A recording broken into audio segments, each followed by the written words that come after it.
હવામાન નિષ્ણાત અંબાલાલ પટેલે જણાવ્યું હતું કે રાજ્યમાં આગામી 13 સપ્ટેમ્બરથી વિવિધ ભાગમાં છૂટોછવાયો વરસાદ થઈ શકે છે। તેમણે કહ્યું હતું કે બંગાળના ઉપસાગરમાં બની રહેલી સિસ્ટમને કારણે તેમજ દક્ષિણ ચીનમાં બની રહેલા ચક્રવાતની અસરને કારણે સિસ્ટમ સક્રિય થશે, જેને કારણે ઉત્તર ગુજરાત, કચ્છ તેમજ સૌરાષ્ટ્રમાં વરસાદ થશે। ઉપરાંત 27 સપ્ટેમ્બરથી 5 ઓક્ટોબર દરમિયાન હસ્તી નક્ષત્રમાં ગાજવીજ સાથે વરસાદ થશે, તો નવરાત્રિમાં પણ છૂટોછવાયો વરસાદ થશે। ચોમાસાની વિદાય હવે ધીરે ધીરે સપ્ટેમ્બરના અંતમાં થવાની શક્યતા ગણી શકાય।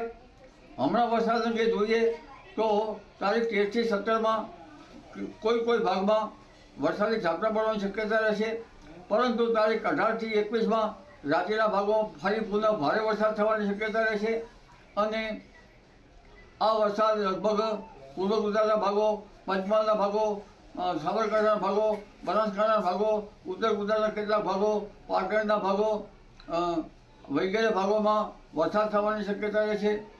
કેટલાક ભાગમાં ભારે વરસાદ થવાની શક્યતા રહેશે। આ ઉપરાંત દક્ષિણ ગુજરાતના ભાગોમાં ભારે વરસાદ થવાની શક્યતા રહેશે। ગુજરાતના અન્ય ભાગોમાં જોઈએ તો પણ હળવા ભારે વરસાદ ઝાપટા પડવાની શક્યતા રહેશે। તારીખ 27 સપ્ટેમ્બરથી 5 ઓક્ટોબર વચ્ચે હસ્ત નક્ષત્રમાં ગાજવીજ સાથે કેટલાક ભાગ વરસાદ થવાની શક્યતા રહેશે।